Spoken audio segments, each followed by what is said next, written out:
Okay ध्यान दो, चलो स्टार्ट कर रहे हैं।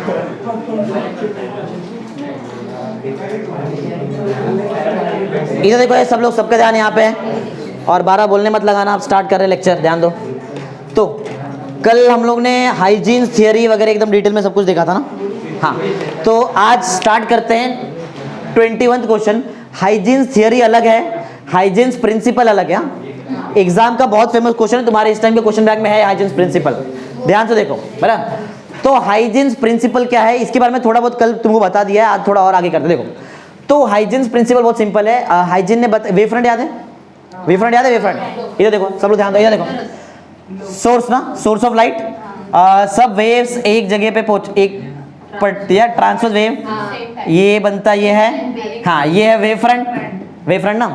तो हाइजीन्स ने क्या बताया, every point on the wave front act as a secondary source of light. बराबर, जो वेव फ्रंट पे जितना भी पॉइंट रहेगा वो क्या एक्ट करता है, सेकेंडरी सोर्स ऑफ लाइट। और ये क्या करेगा, ये आगे लाइट्स देगा इफेक्टिवली फॉरवर्ड डायरेक्शन। बराबर ना, कल बताया था। समझा पहला पॉइंट क्या है, बोलो। जो मैं बोल रहा हूँ सब वही एग्जैक्ट वहीं पे लिखा है, इसलिए ध्यान से देख लो। क्या पढ़ रहे हो, बताओ। हाइजीन थियरी की हाइजीन प्रिंसिपल, प्रिंसिपल। हाँ, थियरी पढ़ा दिया मैंने तुमको, एग्जाम में आता है, कंफ्यूज जाते हैं। तो हाइजीन प्रिंसिपल क्या है, वेव फ्रंट पे हर एक पॉइंट कैसे एक्ट करेगा, as a secondary source of light. और अगर सेकेंडरी सोर्स ऑफ लाइट है तो ये सेकेंडरी वेव भी देगा आगे ना स्पेस में, सेकेंडरी वेव्स भी देगा। और ये सेकेंडरी वेव जो मिल रहा है इसका वेलोसिटी क्या है, इस यही वेलोसिटी से मैच रहेगा। लाइट का वेलोसिटी c होता है, c से डिनोट करते हैं 3 × 10⁸ मीटर पर। फिर से एक बार, every point on the wave front act as a secondary source of light, बराबर, and gives secondary waves in all possible directions. आगे के डायरेक्शंस में क्या दे दिया, सेकेंडरी वेव्स। हाँ, अब क्या होता है देखो, यहाँ पे ना वेवलेट्स, आगे यहाँ पे तुमको एक वर्ड मालूम पड़ेगा, वेवलेट्स। देखो तो ये जो हेमिस्फेरिकल रीजन है यहाँ पे, ये दिखाई दे रहा है जो मैंने रेड कलर से बनाया, ये देखा रेड कलर से बना है, इसको बोलते हैं वेवलेट्स। क्या बोलते हैं उसको, वेवलेट, LET, वेवलेट्स। बराबर, आगे आएगा वेवलेट्स वगैरह। पहले बताओ तुमको फर्स्ट पॉइंट समझा क्या है। वेव फ्रंट पे हर एक पॉइंट कैसे एक्ट करेगा, सेकेंडरी सोर्स, और वो क्या देगा, सेकेंडरी वेव्स, लाइट वेव्स। बराबर, चलो पढ़ो फर्स्ट पॉइंट, पढ़ो क्या है। Each point on the wavefront act as a secondary source of light emitting the secondary waves called, कौन सा वेव, हाँ इसको बोलते हैं वेवलेट्स। क्या बोलेंगे इसको, वेव, ये सेकेंडरी वेव वेवलेट्स के फॉर्म में रहता है। बराबर, called wavelets in all possible direction, all direction which travels with the speed of, हाँ इसका स्पीड और तुम्हारे इसका स्पीड, पहले का स्पीड मैच होएगा। ये जो सेकेंडरी वेव है उसको वेवलेट से लोगों ने डिनोट किया है। वेवलेट मतलब ऐसा, ये दिखाई दे रहा है ऐसा, ये वेवलेट हेमिस्फीयर ऐसा, और कुछ नहीं। बोलो समझा तुमको पहला पॉइंट क्या है, बोलो समझा है। अब जरा एक बार फिर से देखो, इधर देखो क्या है तुमको प्राइमरी वेव समझा। यहाँ पे प्राइमरी वेव क्या है, ये जो मैंने बनाया है ये प्राइमरी वेव है, और ये जो वेव फ्रंट है ये है प्राइमरी वेव फ्रंट। ये कौन सा वेव फ्रंट है, हाँ आगे आएगा। पहले मुंह बंद कर लो तो सिखा दो कुछ। इधर देखो ये जो वेव फ्रंट है कौन सा वेव फ्रंट है, primary wave front. Primary wave front क्योंकि प्राइमरी वेव से बना, बराबर। अब आगे आएगा सेकेंडरी वेव फ्रंट, क्योंकि वो सेकेंडरी वेव से बनेगा। वो जो सेकेंडरी वेव है ना उसको हम लोग ने वेवलेट से डिनोट किया, वेवलेट। बराबर, ये देखा याद है, ऐसा बनाया था मैंने आगे। हाँ, तो समझो बहुत सारा अगर पॉइंट यहाँ पे ऐसा रहेगा, बहुत सारा समझो पॉइंट्स हैं, तो ये एक वेवलेट, बराबर ऐसा वेवलेट रहेगा समझो। समझ में आ रहा है कैसा है, आगे रहेगा फिर ऐसा ऐसा, ये देख रहे हैं, ये सब वेवलेट्स है। ये क्या रिप्रेजेंट कर रहा है, यहाँ से वेव निकल के यहाँ पे खत्म हुआ है, ऐसा ऐसा, और कुछ नहीं। तो प्राइमरी वेव का स्पीड c, सेकेंडरी वेव से क्या बनाया, सेकेंडरी वेवलेट, या फिर वेवलेट बोलते हैं। और वेवलेट का तुम लोग ने वेवलेट को एनवलप कर लिया, बराबर ऐसा कुछ कर लिया, बंद कर दिया एकदम पूरा, एनवलप कर दिया। तो प्रॉपर आया नहीं, समझ जाओ लेकिन, बराबर। इधर बनाया देखो ना, इधर देखो ये प्राइमरी वेव दिखाई दे रहा है, प्राइमरी वेव फ्रंट। फिर दिखाई दे रहा है वेवलेट्स। फिर वेवलेट्स को अगर मैंने एनवलप किया या फिर उस पर टैंजेंट ड्रॉ किया तो ये क्या मिल गया तुमको, सेकेंडरी वेव फ्रंट, दूसरा वेव फ्रंट मिला। फिर वापस वेवलेट आएगा, वापस वेव फ्रंट ड्रॉ करेंगे, टर्शियरी वेव फ्रंट। समझा, ऐसा आगे कंटिन्यू होते जाता है। समझ में आया पॉइंट क्या है। पॉइंट नंबर 2 पढ़ो, जल्दी पढ़ो, पढ़ो क्या, द न्यू वेव फ्रंट, नया जो wave front, the new wave front obtained by taking envelope. बता ना एनवलप किसका, एनवलप वेवलेट्स का ना, वेवलेट्स का, by taking envelope of secondary wavelet travelling इन कौन सा डायरेक्शन, आगे के जा रहा है forward direction, and thus the envelope of secondary wavelet in forward। इसका मतलब क्या है, ये जो एनवलप है ना फॉरवर्ड डायरेक्शन में जाने वाला एनवलप, इस पे जो तुम लोगों ने टैंजेंट ड्रॉ करके ही एनवलप बनाया। एनवलप मतलब क्या दिखा है, जो रेड कलर का बनाया मैंने, इसको ही बोलते हैं एनवलप, बराबर।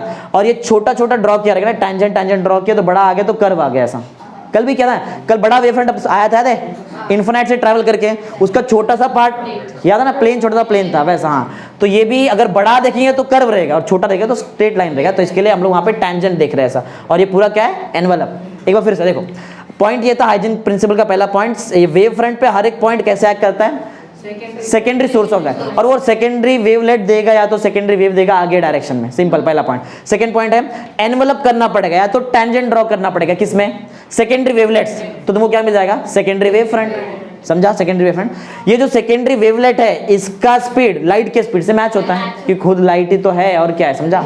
लास्ट पढ़ो क्या है, और ये पढ़ा है, ये क्या है, जो पीछे वाला वेव आता है, पीछे वाला वेव फ्रंट जो भी पीछे जो है वो कल नेग्लेक्ट कर दिया था ना हाइजीन ने, वही पॉइंट है, पढ़ लो क्या है। The wavelet travelling in backward direction are ineffective, वहां पे वो काम में नहीं आएगा। सिंपल सिंपल ना, कल सिखाया था। चलो अब जल्दी जल्दी करते हैं, आज कुछ ज्यादा टाइम लगने वाला नहीं। देखो तो समझा, बोलो तुमको ये क्या है। अब देखो, अब हम लोग डायग्राम स्टडी करते हैं। डायग्राम्स क्या, देखो इससे स्टडी करेंगे तो इतना बड़ा पॉइंट पढ़ो या फिर नहीं पढ़ो, एक बार रीडिंग करा देता है, सब कुछ इधर ही है, जो कुछ भी डायग्राम है। देखो एस बोलो क्या है, S source of light, source of light, source of light से ये वेव फ्रंट बनने तक सिर्फ ये देखो, आप ये देखा जहां पे पॉइंट पी क्यू आर है, उधर तक प्राइमरी वेव गया है कि सेकेंडरी वेव गया है, प्राइमरी, क्योंकि प्राइमरी वेव फ्रंट है। तो प्राइमरी वेव से जो बना है वेव फ्रंट वो है पी क्यू आर, ये ना पी क्यू आर मतलब प्राइमरी वेव फ्रंट है। प्राइमरी वेव फ्रंट पे हर एक पॉइंट ने कैसे एक्ट किया, एज अ सेकेंडरी, हाइजीन का प्रिंसिपल से तो बना रहे हैं, as a secondary source of light act हुआ। कौन, ये याद है, every point on the wave front act as a secondary source of light, Huygens का प्रिंसिपल है। और हाइजीन के हिसाब से बना, देखो hygiene construction of spherical wave front, hygiene के हिसाब से बना रहे हैं ना, तो उसका प्रिंसिपल तो लगेगा ही यहाँ पे, समझ में आ रहा है। तो ये जो पॉइंट जो तुमने बनाया, देखा ये जो वेव फ्रंट बना, इसमें जो पॉइंट पी है, क्यू है, आर है, सिर्फ ये 3 पॉइंट नहीं, और बहुत सारा पॉइंट रहेगा। हर पॉइंट बोलो कैसे एक्ट करेगा, एज अ सेकेंडरी सोर्स, और आगे सेकेंडरी वेवलेट देगा या फिर सेकेंडरी वेव देगा, बराबर। वो सेकेंडरी वेव पे अगर मैंने उसको एनवलप कर दिया और उसको टैंजेंट बना दिया, तो बोलो क्या मिलेगा तुमको, सेकेंडरी वेव फ्रंट। समझा, ये जो वेव फ्रंट है पहले, वो पहला वाला wave front time equal to 0 पे है, कितने बताओ, टाइम इक्वल टू 0, और जो बाद में जो वेव फ्रंट बनाया वो टाइम इक्वल टू कितने पे, टी पे, सिंपल है, बराबर। ये जरा आ रहा है, देखो ये देखो, ये एस पी पी वन, बोलो क्या रिप्रेजेंट कर रहा है, अरे एस पी पी वन, ये एक डायरेक्शन नहीं दिखाई दे रहा है, किधर, सेकेंडरी वेव फ्रंट, तो P1 Q1 R, इसको बोलते हैं सेकेंडरी वेव फ्रंट, समझ आ रहा है। हाँ, ये तो डायरेक्शन है ना, direction of propagation of light है। ये वैसे ही एस क्यू क्यू डैश बोलो क्या है, direction of propagation of light. S R R dash क्या है, डायरेक्शन ऑफ प्रोपोगेशन ऑफ, समझ में आ रहा है क्या है, डायग्राम समझाया क्या, बोलो इतना ही है, खाली बड़ा लिखा हुआ है क्योंकि ज्यादा मार्क्स के लिए आता है, इसके लिए और कुछ नहीं। क्या ये, हाँ ये वाला प्राइमरी वेव फ्रंट है, प्राइमरी वेव फ्रंट। मैंने सेकेंडरी सोर्स ऑफ लाइट लिखा है, सेकेंडरी सोर्स ना, सेकेंडरी सोर्स, उस पे प्राइमरी वेव फ्रंट पे हर एक point as a secondary source of light act करता है ना, वो लिखा है मैंने। बोलो समझा क्या सबको, समझ में आ रहा है, ध्यान दो, लास्ट का टाइम है, समझते जाओ। ये सब सबसे ज्यादा वेटेज पार्ट 2 में यही चैप्टर का है तुम्हारा, इसका वेट चाहिए तो चेक कर लो, वेव ऑप्टिक्स सबसे ज्यादा वेटेज है। स्टार्ट करते, बोलो डायग्राम समझ में आ गया सबको। चलो खाली अभी थियरी पढ़ने का, जो बताया सिर्फ वही है, कुछ नया चीज नहीं। चलो पढ़ो फटाफट, पढ़ो क्या है, स्पेरिकल वेव फ्रंट के प्लेन वेव फ्रंट है, स्पेरिकल, कल याद है, कल प्लेन बनाया था, आज आगे प्लेन वेव फ्रंट भी है, सेम इसका ही पॉइंट इधर भी आएगा एग्जैक्ट, तो ये नहीं पढ़ेंगे, डायरेक्ट तुमको ये सिखाएगा। पढ़ो एक बार पढ़ लो, spherical wave front is formed when the source of light is at fine, कल बताया तुमको मैंने, क्या रेज डाइवर्जिंग है, रेज डाइवर्ज हो रहा है, और ये जो वेव फ्रंट है वो क्या है, स्पेरिकल है। अगर समझो सोर्स इनफाइनाइट डिस्टेंस पर रहेगा तो वेव फ्रंट प्लेन, और rays of light parallel to principal axis, पढ़ाया था ये सब चीज, बराबर, ठीक है। हाँ, तो यहाँ पे पहला पॉइंट वही है, पहला पॉइंट वही है। सेकंड पॉइंट पढ़ो, let S be the point source of light in air, air में रखा है, आगे पी क्यू आर, मालूम है तुमको, P Q R primary wave front है, बराबर। P Q R represent spherical wave, spherical sphere shape में ना, इसके लिए spherical wave front at any instant of time, any instant मतलब वो टाइम तुम्हारा 0 है, बराबर। आगे the wave front P Q R act as a secondary wave, sorry act as a primary wave, ये प्राइमरी वेव जैसा है ना, मतलब प्राइमरी वेव यहाँ पे आगे खत्म हुआ, याद है, वो एक्ट करेगा सेकेंडरी सोर्स ऑफ लाइट जैसा, पी क्यू आर ना, बोलो करेगा। हाँ आगे, primary wave which is propagated through air, उससे एयर से प्रोपोगेट होके वेव यहाँ पे पी पे आगे खत्म हुआ है, सेम क्यू पे आगे खत्म हुआ है एक वेव, और एक कहाँ पे आगे आर पे खत्म। अब इससे जो निकलेगा वो सेकेंडरी वेव है जो वेवलेट बनाएगा, बराबर। आगे नेक्स्ट पढ़ो, हाइजीन प्रिंसिपल याद है सबको, according to Huygens principle all point on the PQR will act as a secondary source of light and sends secondary wavelet, मतलब सेकेंडरी वेव आगे देगा, एक ही मतलब बराबर विथ। हाँ अच्छा, इसमें जो वेलोसिटी बताया तुमको, जो सेकेंडरी वेव का वेलोसिटी वो प्राइमरी वेव के वेलोसिटी से मैच होता है और c रहता है, c मतलब 3 × 10⁸ मीटर पर सेकेंड, सिखाया ना। हाँ आगे सी, हाँ इन एयर इन फॉरवर्ड, मतलब बैकवर्ड तो देखते ही नहीं हम लोग। हाँ as backward travelling wavelets are suppose to be ineffective, Huygens ने ऐसे लिया था, इसके लिए हम लोग ऐसे पढ़ रहे हैं। आगे नेक्स्ट पढ़ो पढ़ो पढ़ो। नया वेवफ्रंट बनाया, एनवेलप किया ना, और छोटे छोटे टेंजेंट बनाया वहां पे, तभी तो बना एनवेलप। पढ़ो न्यू वेवफ्रंट एट लेटर, थोड़ी देर बाद, एट लेटर इंस्टेंट टी, थोड़ा टाइम टी बाद क्या बना, विल एनवेलप बाय। हाँ ये पूरा स्फीयर लिया है क्या अपन ने, आधा है ना हेमिस्फीयर, बराबर पूरा थोड़ी है, देखो ना वेवलेट आधा है ना। हाँ किसका तुमको एनवेलप करना पड़ेगा, हेमिस्फेरिकल जो भी वेवलेट है उसका तुमको क्या करना पड़ेगा, एनवेलप, मतलब उस पर टेंजेंट ड्रॉ करना पड़ेगा with PQR as a centre, नहीं विथ PQR एज अ, नहीं with S as a centre आएगा।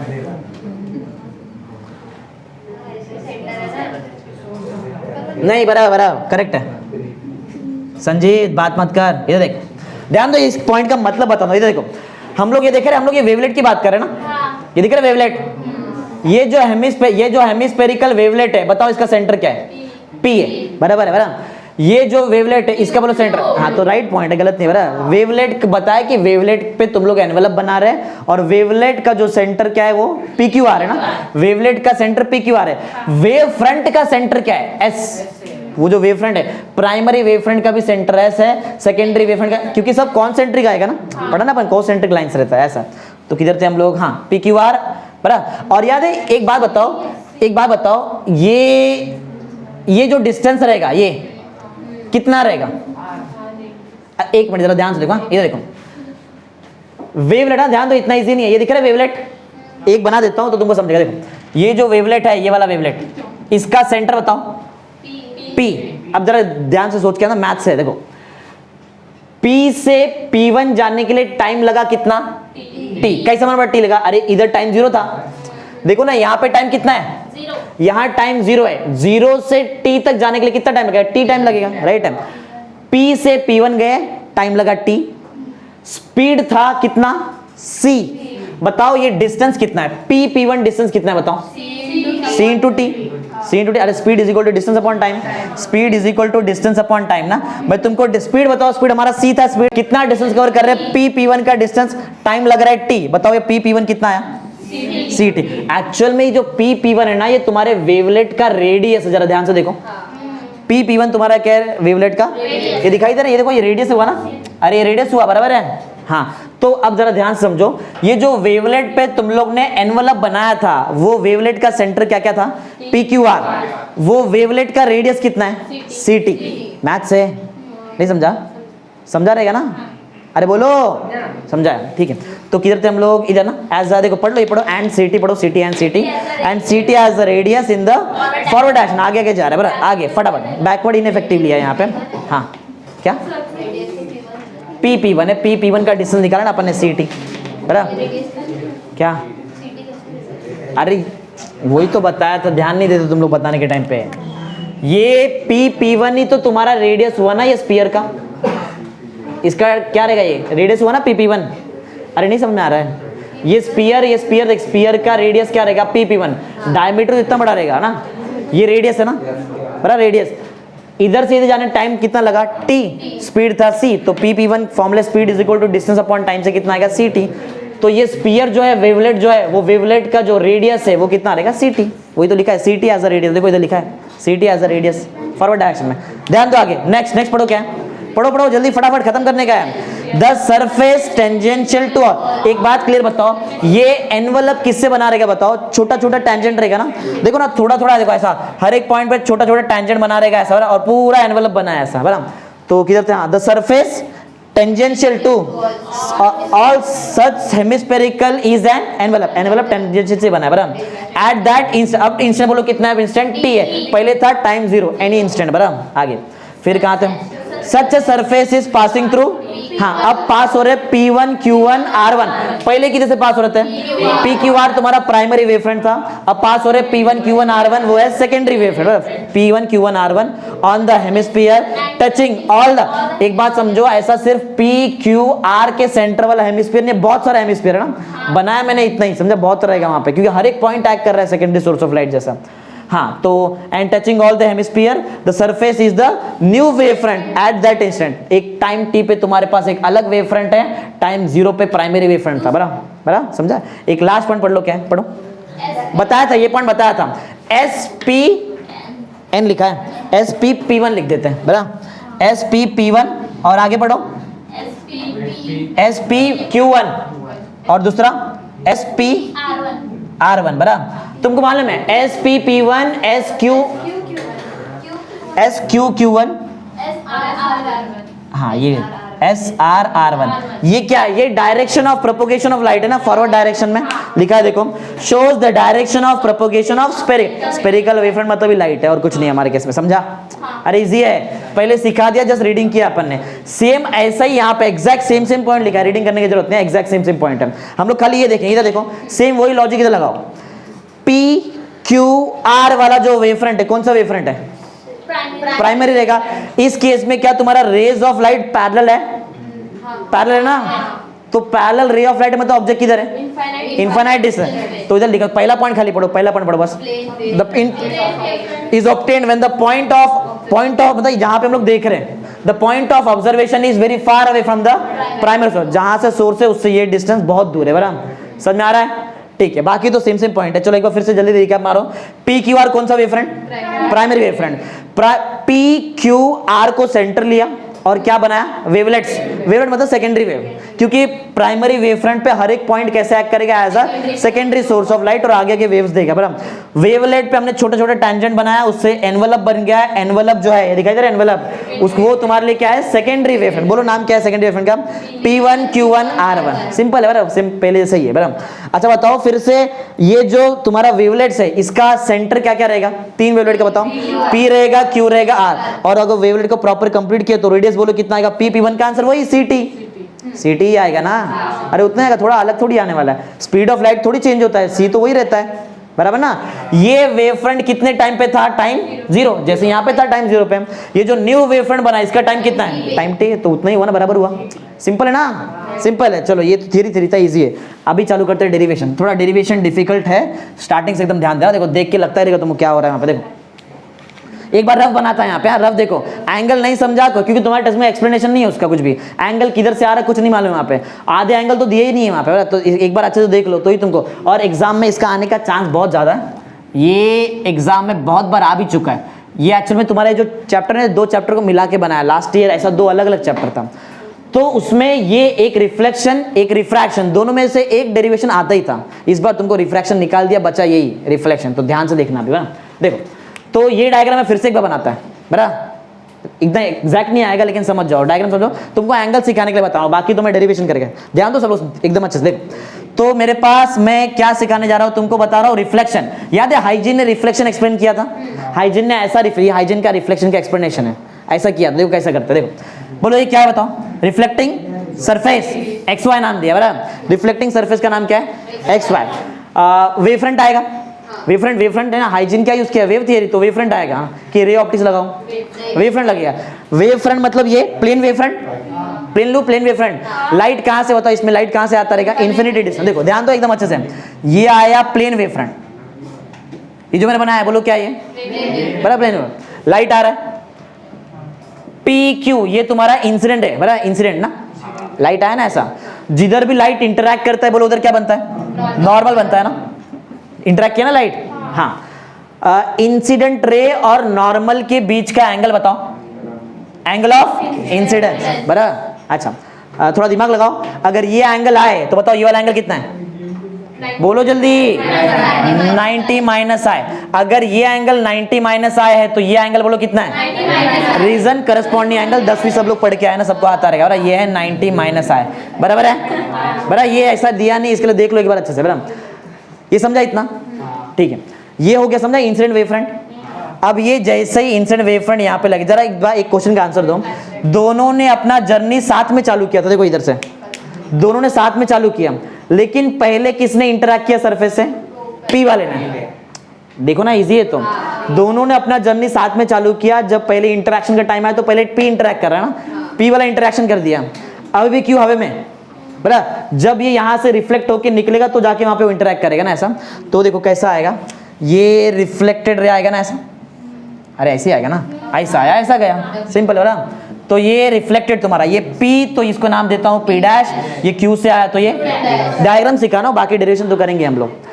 तुमको ये भी मालूम है कि ये कौन सा रे बताओ, ये वाला रे कौन सा है? रिफ्लेक्टेड ना, रिफ्लेक्टेड रे जो नॉर्मल से एंगल बनाता है बताओ कितना रहता है? Angle of reflection R, right है, एंगल ऑफ रिफ्लेक्शन R। अच्छा एक क्वेश्चन का आंसर दो, थोड़ा डायग्राम थोड़ा सा अलग हो गया, एक मिनट रुको, इसको ना बिना स्केल के बनाए नहीं जमेगा जाएगा। याद है ना अभी तक क्या क्या है? अरे नहीं समझेगा अगर वो बहुत सारा देखो ना, और बहुत सारा पॉइंट्स आने वाला है, वो प्रॉपर बना नहीं है, फटाफट आंसर देने का, जल्दी जल्दी बनाता हूँ। देखो बोलो कौन सा सरफेस? रिफ्लेक्टिंग सरफेस ना। ये कौन सा वेव फ्रंट? कौन सा वेव फ्रंट? हाँ वही, मतलब इंसिडेंट ना, इंसिडेंट है, नाम है P और Q। संजीत ध्यान दे, बोल मत बीच में। यहाँ पे ये नॉर्मल, एक नॉर्मल बनेगा ना यहाँ पे ऐसा, ये नॉर्मल एक ऐसा, और यहाँ पे एक नॉर्मल, एक का नाम है N1, दूसरे का नाम N2। अब देखो एंगल्स तो याद है तुमको सबको ना, ये इंसिडेंट आया और जाएगा रिफ्लेक्टेड ना, रिफ्लेक्टेड ऐसा बनाना कि तुम्हारा एंगल ऑफ इंसिडेंट और angle of reflection same same दिखना चाहिए। कल सिखाया था ना लॉ ऑफ रिफ्लेक्शन, I और R सेम सेम रहता है, बराबर। इसके पैरेलल में और एक आएगा यहाँ पे ऐसा, बराबर है। हाँ अभी एंगल बताओ फटाफट जल्दी जल्दी, तो बताओ ये वाला एंगल जल्दी, I ये कितना, आंसर बताओ। 90 माइनस I, ये बोलो ये वाला ना, कितना बताया? ये है 90 माइनस I। आगे देखो, तो अब मैं एक और चीज़ यहाँ बनाता हूँ, देखो 90 माइनस, हाँ बता दो एक मिनट, ये दिखाई दे रहा है P वाला, इससे ना मैं सामने वाले वेव फ्रंट पे एक परपेंडिकुलर ड्रॉ करता हूँ। क्या ड्रॉ कर रहे हैं वहाँ पे? एक परपेंडिकुलर ड्रॉ किया है, समझा? परपेंडिकुलर। अरे ये जो लाइट निकला वो 90 डिग्री पे प्रॉपर नहीं रहता, इधर देखो ये दिखाई दे रहा है ब्लू वाला लाइट, देखो ऐसा आया और ऐसा गया, ये 90 डिग्री पे है क्या बराबर सामने इससे, ये दिख रहा है, मैंने ये वाला ड्रॉ किया, देखा ये देखो ये वाला पार्ट ब्लैक वाला लाइन दिखाई दे रहा है जो ब्लू से बनाया यहाँ पे मैंने, और कुछ नहीं। जैसे A और B पे इंटरेक्शन हुआ था, नाम देने का, जहां इंटरेक्शन हो A B रहेगा। A से परपेंडिकुलर ड्रॉ किया सामने वाले लाइन पे, उसका नाम रहेगा A डैश, A से सामने A डैश। अगर B से मैं सामने परपेंडिकुलर ड्रॉ करूं तो क्या नाम है बताओ? B डैश आएगा, समझ में आ रहा है? तो A डैश B डैश दो हमारे पास ऐसा पॉइंट बन गया है, क्लियर है? और ठीक है इतना देखो, ये थोड़ा क्लियर यहाँ पे दिखाई दे रहा है, देखो थोड़ा क्लियर ऊपर है। हाँ अब थोड़ा फटाफट एंगल बताओ, ये वाला एंगल बताओ जरा कोई मेरे को, ये दिखाई दे रहा है ये वाला, ये पूरा ब्लू को पार करके जा रहा है, R है, तो ये बोलो 90 माइनस R, बराबर है 90 माइनस R, ठीक है। अब देखो एक बहुत इंपॉर्टेंट पॉइंट, ये 90 माइनस I ना, तुमको याद है 90 माइनस I, देखो 90 माइनस I, ये 90 माइनस R अभी अपन ने बनाया। ट्राइंगल यहाँ देखो, आंसर इधर बताओ क्योंकि ट्राइंगल प्रॉपर इधर बनाना नहीं है। देखो मैं कौन से ट्राइंगल की बात कर रहा है, A, ये दिखाई दे रहा है A, और A डैश देखो ऊपर A डैश, A डैश और नीचे B है देखो हमारे पास, बराबर ना, ये A डैश B, बराबर A डैश B। इसमें ये वाला एंगल बताओ कितना है? 90 है, ध्यान से आंसर दो। ये एंगल कितना है? 90 माइनस, ये है 90 माइनस I, तो ये कितना रहेगा? I 90 माइनस I कैसे रहेगा? I रहेगा ना 90, और ये 90, तीनों को प्लस किया तो कितना आना चाहिए? 180। समझो मैंने इसको लिया x प्लस ये वाला 90 प्लस ये वाला 90 माइनस I का आंसर 180 डायरेक्ट कट हुआ, माइनस I उधर गया, मतलब x का आंसर कितना है? I, बराबर ना? मैथ्स है।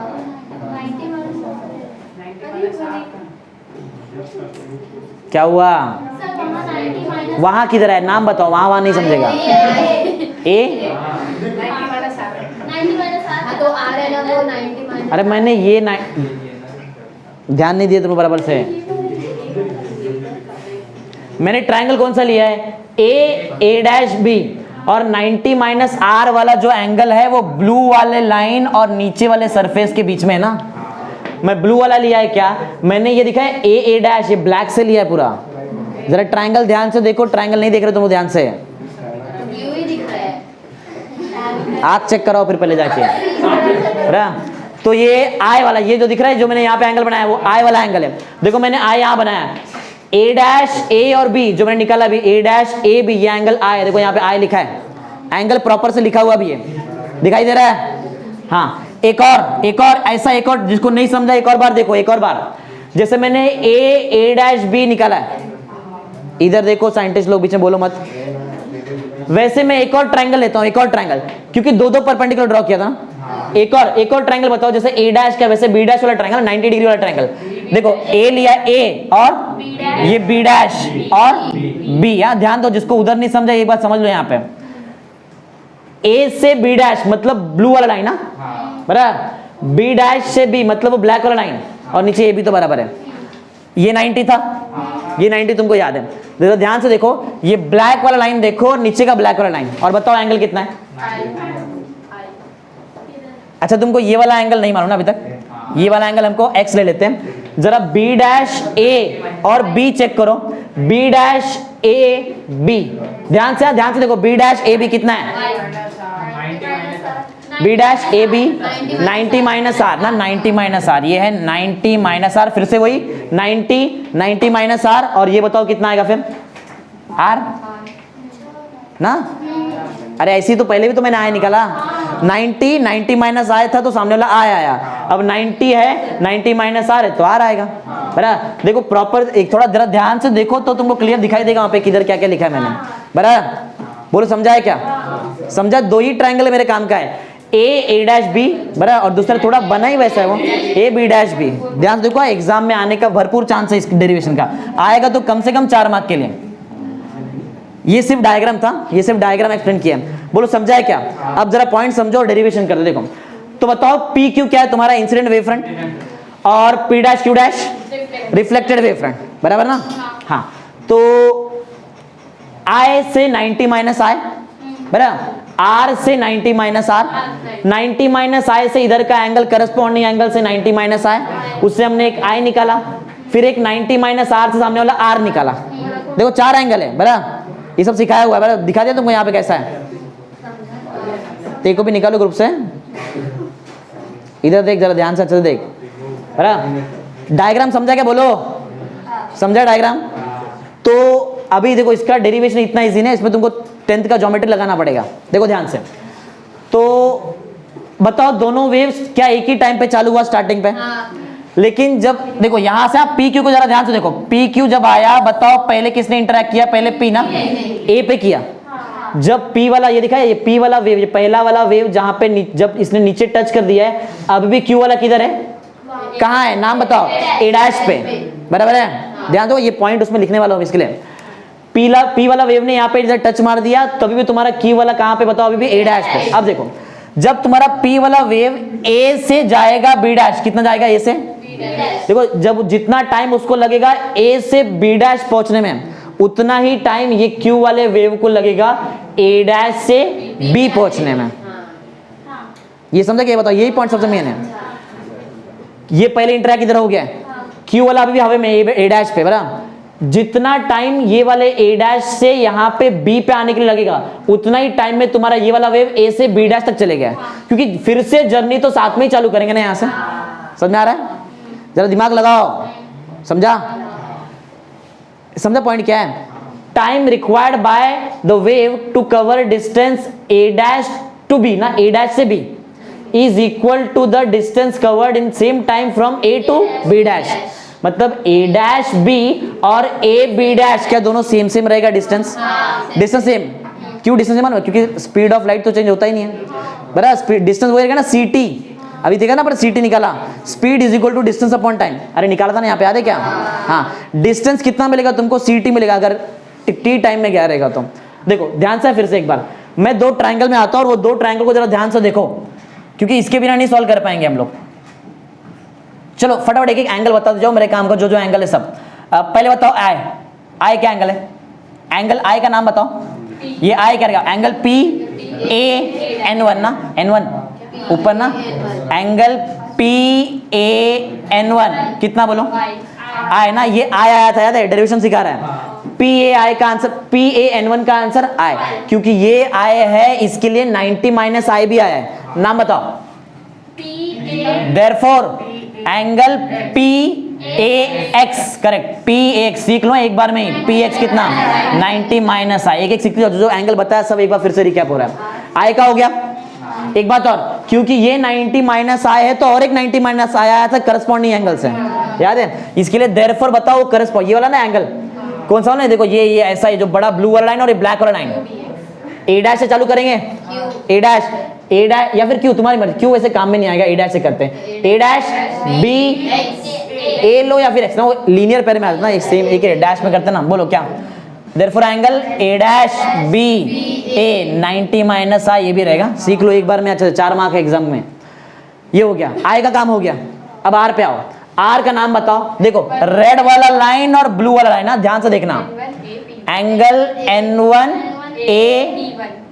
N1 ए बी डैश या तो पी डैश, तुम्हारा बी डैश देते जो नजदीक है वो लिखते हैं, बी डैश कितना बोलो, आर, ये आर है, ये आर है, तो कुछ तो एक 90 माइनस आर भी आया था, जरा ध्यान सुनो, ये ब्लू वाला लाइन और ब्लैक ना, बोलो angle B dash A B, correct, कितना 90 माइनस आर, समझ आया, देखो समझ लो ये कैसा है, आई लिखा 90 माइनस आई, 90 माइनस आई हो गया, आर लिखा 90 माइनस आर भी हो गया, याद है, और एक बार आई आर आया हुआ है वो भी बता दो, देखो फिर याद है हम लोग ट्राइंगल में आए थे, ट्राइंगल में आए थे ना, वो ट्राइंगल में आई किधर है, देखो चलो चाहिए तो बना देता हूँ यहाँ पे, फिर बताओ, दिख रहा है वैसे क्लियर ना, ए नहीं, ए डैश ए बी, ये देखो यहाँ पे, ये जो आई है वो पहले वाले के लिए लिखा है, और दूसरे वाला तो 90 माइनस आ रहा है, बोलो क्या, angle A dash A B ना, कितना आई, और आर बता दो, आर देखो पहले क्या, आर पहले देख लो, आर क्या, देखो आर देखो, ये दिखाई दे रहा है बड़ा ब्लैक लाइन और black line, B dash B A कितना आर, हो गया, ऑलमोस्ट एंगल वगैरह सब बता दिया है ना, ये सब एंगल हो गया। अब आओ ट्रायंगल में आना पड़ेगा, ट्रायंगल में, और पूरा सब वहां पे टेस्ट वगैरह सबका 10th का सब टेस्ट वगैरह सब कुछ लगेगा वहां पे। फर्स्ट पॉइंट हो गया, ध्यान दो। सेकंड पॉइंट बराबर, कौन सा दो ट्रायंगल है, सिमिलरिटी का टेस्ट याद है, सिमिलरिटी किया था, वो सब लगेगा यहाँ पे।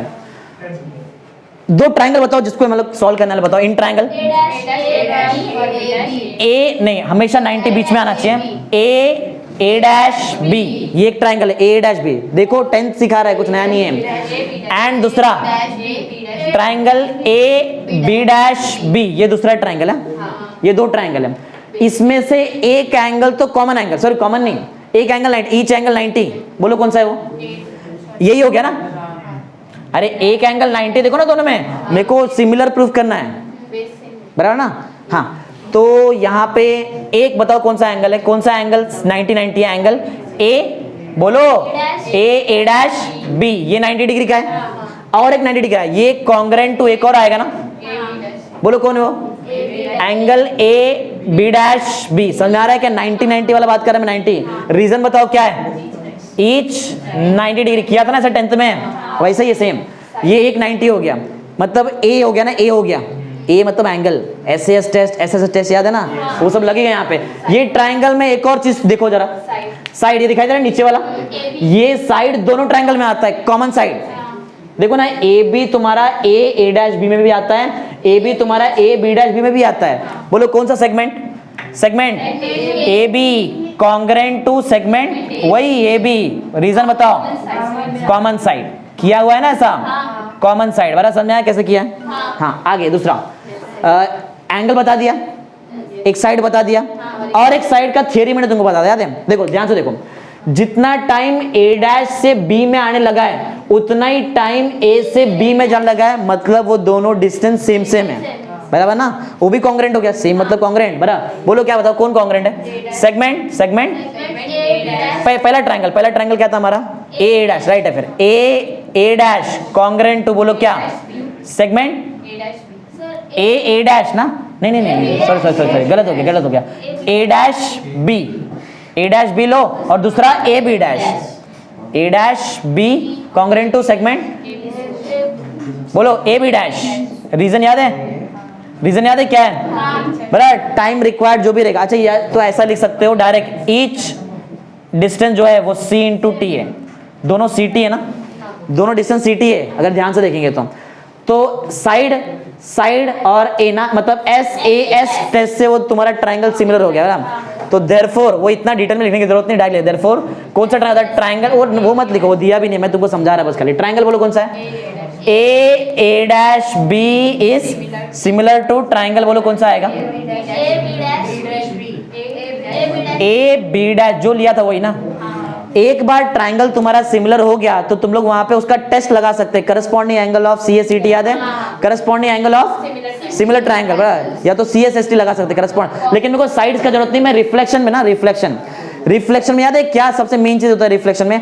I equal to R, I angle है, R भी तो करस्पॉन्डिंग एंगल लगाओ, करस्पॉन्डिंग साइड लगाओ, एंगल लगाएंगे, बराबर। तो पॉइंट ऐसा रहेगा फ्रॉम CACT, बराबर, corresponding angle of similar, CAST, similar proof किया ना, corresponding angle of similar triangle. जैसे ये लगाया, कोई भी दो एंगल को मैं इक्वल बता सकता है, इससे कोई भी दो एंगल को इक्वल बता सकते हैं। ऐसा एंगल चूज करो जिसमें I और R आता है, ये A डैश B में और A B डैश B में। I देखो किधर आता है, I देखो I किधर, I इधर है ना, B डैश A B ना, देखो ना तुमको दिख नहीं रहा बराबर से, बराबर। अच्छा क्या कर एंगल कौन सा? A डैश A B, वो खाली बीच में I लिख दिया, इसके साथ तुमको कंफ्यूज जा रहा है ना, ये इसको बाजू में लिखते हैं, ये I है, बराबर। अरे तुम लोग समझना नहीं चाहते बस। एंगल A डैश B बोलो किससे इक्वल? R देखो किधर आ रहा है, R आ रहा है angle B dash B A, बराबर। बोलो ये कौन सा एंगल है? I, और ये क्या है? यहाँ पे लॉ ऑफ रिफ्लेक्शन तुम्हारा प्रूव हो गया ना। ऐसा हाइजीन ने प्रूव किया था कि I इक्वल टू R आता है, समझा? अब ये हो गया तो इससे तुम लोग इसका लॉ ऑफ रिफ्लेक्शन का जो सिखाया था वो भी कर सकते हैं, बराबर। लॉ ऑफ रिफ्लेक्शन याद है? वही एंगल, ये जो भी रहेगा, incident ray, reflected ray and normal, all three lie in the same plane, वो पहला पॉइंट यहाँ पे लिखा है, याद है? Angle of incidence is always equal to angle of reflection, ये भी याद है।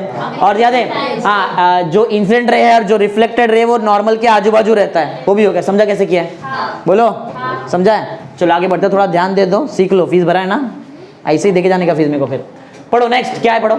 इंटरफेरेंस। यहाँ से अलग चीज खत्म हो चुका है अभी, अब ऐसा कुछ रे ऑप्टिक्स यहाँ पे नहीं लगने वाला, सब वेव ऑप्टिक, बराबर। और यहाँ से अच्छी पहली बात तो यहाँ पे इंटरफेरेंस डायफ्रैक्शन चालू होता है, यहाँ से एक अलग पार्ट चालू हो गया तुम्हारे लाइट का, इंटरफेरेंस डायफ्रैक्शन, ये खत्म हो गया, ये लाइट्स का इतना ही था। चलो पढ़ते हैं इंटरफेरेंस का मतलब क्या है। ये कुछ ज्यादा डिफिकल्ट भी है, ये कुछ ज्यादा डिफिकल्ट भी है, इसके लिए जरा ध्यान से देखना अगर समझना है तो, बराबर। देख तो इंटरफेरेंस का तुमको मतलब बताता हूँ, इंटरफेरेंस का मतलब देखो, इधर शॉर्ट में इधर बता देता हूँ इंटरफेरेंस मतलब क्या। देखो समझो पानी और पानी, बराबर, पॉन्ड वगैरह कुछ तो है, उसमें दो जगह पे हमने दो ऐसा स्टोन डाल दिया साथ में, ऐसा बराबर, दो स्टोन डाल दिया, तो क्या होता है, ये अपना ऐसा वेव्स प्रोड्यूस करेगा, बराबर, ऐसा ये अपना ऐसा प्रोड्यूस करेगा ना, ऐसा वेव्स, बराबर। और सेम वही टाइम पे ये भी प्रोड्यूस करेगा वही, क्योंकि दोनों में एक साथ मैंने क्या डाला था, स्टोन ना, तो ये भी प्रोड्यूस करेगा ऐसा। समझ में आ रहा है? ऐसा समझ में आ रहा है? ऐसा हाँ। अब जहां पे दो क्रस्ट बनेगा ना, क्रस्ट और एक ट्रफ, तो पानी ऊपर आएगा नीचे आता है ना, ऐसा। जहां पे ये दोनों वेव का क्रस्ट आ जाता है, समझ? दो वेव निकले, समझ? एक यहाँ से गोल गोल बनने, चलो इधर भी ना, ऐसा। जहां पे दोनों का क्रस्ट आया, क्रस्ट, बराबर, वहां पे वो कुछ ज्यादा ही ऊपर हो जाता है, ऐसा। बोलने का मतलब है, समझो एक पॉइंट पे इधर ये वेव का क्रस्ट है, पहले वाले वेव का क्रस्ट है, और दूसरे वाले वेव का भी क्रस्ट है उस पॉइंट पे, बराबर। तो यहाँ पे तुमको जो रिजल्टेंट क्रस्ट मिलेगा वो इतना रहेगा, ज्यादा रह जाएगा, समझा? ये इसको बोलते हैं कंस्ट्रक्टिव इंटरफेरेंस। क्या बोलते हैं इसको? इंटरफेरेंस सिखा रहा है, इंटरफेरेंस को तुमको कंस्ट्रक्टिव और डिस्ट्रक्टिव समझना पड़ेगा, समझा? ये क्या है? एक और चीज समझो, एक और चीज, एक पर्टिकुलर पॉइंट पे जहां पे क्रस्ट है, एक क्रस्ट है और दूसरा वहां पे आ गया ट्रफ, तो कुछ नहीं मिलता, कैंसिल हो जाएंगे एक दूसरे, समझा? इसको बोलते हैं डिस्ट्रक्टिव इंटरफेरेंस। इंटरफेरेंस का दो टाइप है, कंस्ट्रक्टिव, समझा? कभी क्या होएगा, देखो दो ऑप्शन है, या तो दोनों क्रस्ट आया तो भी तुमको बड़ा क्रस्ट मिलेगा, या तो इसको उल्टा कर दो, दोनों ट्रफ आया तो भी तुमको बड़ा ट्रफ मिलेगा। जब एम्पलीट्यूड बढ़ जाएगा उसको बोलेंगे कंस्ट्रक्टिव इंटरफेरेंस, और जब एम्पलीट्यूड पूरा खत्म हो जाएगा तो डिस्ट्रक्टिव, समझा? बोलने का मतलब क्या है, यहां पे हम लोग ने एम्पलीट्यूड में मॉडिफिकेशन कर दिया ना, अरे इंटरफेरेंस में एम्पलीट्यूड मॉडिफिकेशन होता है कि नहीं होता है? एम्पलीट्यूड बोलो, अगर लाइट देखेंगे तो उस टाइम पे उसका इंटेंसिटी बोलेंगे, समझा? लाइट का इंटेंसिटी एक जगह पे ज्यादा रहेगा और एक जगह पे कम रहेगा, इसको बोलते हैं इंटरफेरेंस। समझा इंटरफेरेंस क्या है? बोलो। चेंज या फिर modification in the intensity of light और एम्पलीट्यूड ऑफ लाइट, उसको बोलते हैं इंटरफेरेंस। चलो पढ़ते हैं, पढ़ो पॉइंट पढ़ो क्या है। Interference of light is defined as, बताया था लाइट के केस में इंटेंसिटी होता है ना, बताया था। Interference of light is defined as the modification of intensity of light. Light का इंटेंसिटी बताओ ज्यादा किधर, एक पर्टिकुलर पॉइंट पे ज्यादा रहेगा और एक पर्टिकुलर पॉइंट पे कम, ज्यादा कंस्ट्रक्टिव इंटरफेरेंस पे रहेगा और कम डिस्ट्रक्टिव। लिखा देखो ब्रैकेट में, पढ़ो। Larger at some place and small, कुछ जगह पे लार्जर कुछ जगह पे स्मॉलर रहेगा, ऐसा प्रोड्यूस। अच्छा ये क्यों हुआ? यहां पे हुआ है सुपरपोजिशन ऑफ वेव। सुपरपोजिशन याद है 11th बता आपने को? हाँ, जब दो वेव एक साथ बनता है, एक ही पॉइंट पे अराइव होता है साइमल्टेनियसली और सेम फेज पे, तो वहां पे उसका एम्पलीट्यूड में चेंज आता है। पढ़ा था, इसको बोलते हैं सुपरपोजिशन। तो ये इंटरफेरेंस किसकी वजह से होता है? सुपरपोजिशन ऑफ टू और मोर वेव्स, याद रखना। समझे? इंटरफेरेंस का सिंपल मतलब है, लाइट में इंटरफेरेंस का मतलब है उसका इंटेंसिटी में चेंज, समझा? किसकी वजह से हुआ? Superposition of wave. सुपरपोजिशन क्या होता है? ये इसको ही बोलते हैं सुपरपोजिशन, जो बताया मैंने तुमको। यहाँ पे दो वेव एक साथ आया, एम्पलीट्यूड एक जगह पे बढ़ गया, एक जगह पे कम हो गया, कंस्ट्रक्टिव डिस्ट्रक्टिव। समझो बोलो पॉइंट क्या है? कुछ एग्जांपल है, जैसे कि सोप बबल। सोप बबल उसको एक जगह देखेंगे तो थोड़ा शाइन दिखता है और जगह पे एकदम डार्क रहता है ना, तो जहां पे शाइन दिखता है मतलब वहां पे कंस्ट्रक्टिव इंटरफेरेंस हुआ है, लाइट आ रहा है बराबर, और जहां पे नहीं दिख रहा है मतलब वहां पे डिस्ट्रक्टिव इंटरफेरेंस, ऐसा। और बहुत सारे एग्जांपल है। Colour in a thin oil film, जब समझो ऑयल वगैरह गिर जाता है तो एक जगह देखेंगे थोड़ा शाइन दिखाता है, एक जैसा नहीं दिखाई देता है। शाइन इधर दिखाता रहेगा जहां पे लाइट का कंस्ट्रक्टिव इंटरफेरेंस हुआ है, वहां नहीं दिखा रहा है जहां पे उसका डिस्ट्रक्टिव इंटरफेरेंस। सिंपल बराबर। पढ़ो पॉइंट पढ़ो क्या है? Appearance of colour in soap bubble. Soap bubble जो एक जगह पे कलर आता है ना, रेनबो टाइप ऐसा हो जाता है, तो वहां पे कंस्ट्रक्टिव इंटरफेरेंस हुआ है। दूसरा क्या है? Colours in thin oil film on the surface of water, बराबर, ये भी एग्जांपल हो जाता है। दो याद रहेगा तुमको क्या है? इंटरफेरेंस का मतलब समझा क्या? बताओ किसमें चेंज? हाँ, अगर लाइट ले रहे तो इंटेंसिटी में चेंज, अगर साउंड वेव या फिर कोई दूसरा वेव लेंगे ट्रांसवर्स तो वहां पे एम्पलीट्यूड में चेंज, बराबर। क्योंकि सेम यही तुमको एक और चैप्टर है सुपरपोजिशन ऑफ वेव, उसमें सिखाऊंगा तुमको, वहां पे फिर से आएगा ये। समझा बोलो क्या इंटरफेरेंस? किसमें चेंज? इंटेंसिटी फॉर लाइट ना, कुछ जगह सम जगह पे किधर रहेगा, ज्यादा रहेगा और कहां पे कम रहेगा, ऐसा। चलो पढ़ते कंस्ट्रक्टिव और पहले सिखा दिया तुमको कंस्ट्रक्टिव। कंस्ट्रक्टिव इंटरफेरेंस के लिए एक पॉइंट पे दो क्या आया बताओ? या तो दो क्रस्ट आएगा या तो दो ट्रफ, तो कंस्ट्रक्टिव बराबर। अगर वही पॉइंट पे क्रस्ट आ गया, एक ट्रफ आ गया तो क्या है? डिस्ट्रक्टिव। ये ऊपर कंस्ट्रक्टिव का पॉइंट है, नीचे डिस्ट्रक्टिव का। फटाफट पढ़ो जल्दी, क्या पढ़ो? Crust of one wave coincide with the crest of, हाँ, एक वेव का क्रस्ट और दूसरे वेव का भी क्रस्ट जहां पे आएगा वो उधर क्या बन जाएगा? कंस्ट्रक्टिव। और एक और ऑप्शन है, दोनों क्रस्ट थोड़ी, दो ट्रफ भी हो सकता है। एंड वेयर पढ़ो, and where the trough of one wave coincide with the trough of another wave are the point of maximum, उधर डिस्प्लेसमेंट ज्यादा हो जाता है, एम्पलीट्यूड ज्यादा हो जाता है ना, तो वो कंस्ट्रक्टिव इंटरफेरेंस रहेगा। इधर स्पेसिफिक लाइट नहीं बोला, यहाँ पे लाइट नहीं बोला, अगर लाइट बोलते तो इंटेंसिटी बोलते हैं वहां पे। क्लियर? आगे पॉइंट नंबर 2 पढ़ो क्या? At this point the displacement is twice, double हो गया था एम्पलीट्यूड, छोटा एम्पलीट्यूड छोटा फिर बड़ा एम्पलीट्यूड बना दिया मैंने, डबल हो गया था एम्पलीट्यूड, बराबर। और उसको हम लोग क्या बोलेंगे? हाँ, ये थर्ड पॉइंट में पढ़ो क्या है वो?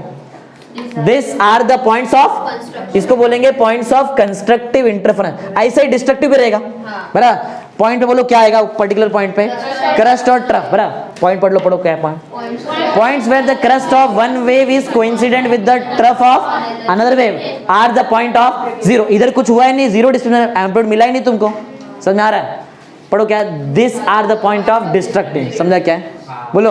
अब कल के डेरिवेशन के लिए देखो, इसका डेरिवेशन ऐसा ही है, सब डेंजर, ये तो समझो फिर भी इजी है। फ्रेस्नेल फ्राउनहोफर का डेरिवेशन समझो यहाँ तक आएगा, 2-2 3-3 कॉलम लग जाएगा, बराबर। तो देख लो क्या क्या हर एक पॉइंट ये सब लगेगा कल के डेरिवेशन में। देखो पहला क्वेश्चन पढ़ो, यहाँ पे क्या आज का ये, इसमें कोई कोहेरेंट सोर्स, कौन सा source? Coherent source and methods to obtain coherent source in laboratory.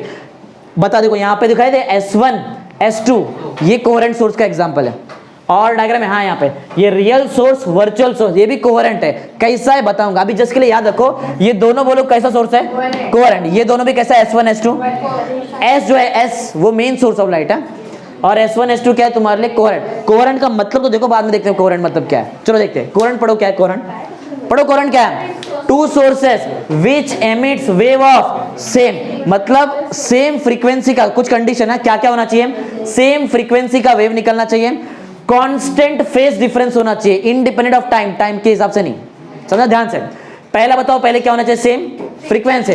दूसरा क्या होना चाहिए? हैविंग कांस्टेंट फेज मतलब एंगल, कल सिखाया था बराबर, या फिर याद है क्या था? स्टेट ऑफ ऑसिलेशन और वाइब्रेशन, कल था पॉइंट। तो सेम फ्रीक्वेंसी चाहिए, having constant phase difference independent of, बताया ना अभी जस्ट बराबर, आर कॉल्ड एज कोहेरेंट। याद रखो, कोहेरेंट सोर्स का एक मैथमेटिकल पॉइंट बताया तुमको, जब ये सिखाऊंगा ना बस आ ही गया यहाँ पे, तुमको मालूम पड़ेगा कोहेरेंट सोर्स मतलब क्या है। फिर से एक बार, कोहेरेंट सोर्स में जो दो वेव रहता है, सोर्सेस लिखा है मतलब दो रहेगा, दो सोर्स रहेगा। कोहेरेंट सोर्स मतलब दो सोर्स, उसमें क्या क्या सेम रहेगा? दोनों वेव का, दोनों वेव से निकलने वाला फ्रीक्वेंसी है। ये अगर मैं बोलता हूँ कि दोनों एक कोहेरेंट सोर्स है, मतलब यहाँ से जो निकल रहा है वेव उसका फ्रीक्वेंसी सेम है, दोनों का फेज डिफरेंस सेम है, टाइम पे डिपेंडेंट नहीं है, समझा? इंडिपेंडेंट ऑफ टाइम, याद रहेगा।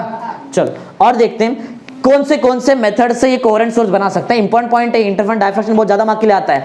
दो ही मेथड पढ़ो, क्या है? लॉयड मिरर और दूसरा क्या है? फ्रेस्नेल्स बाइप्रिज्म, याद रहेगा।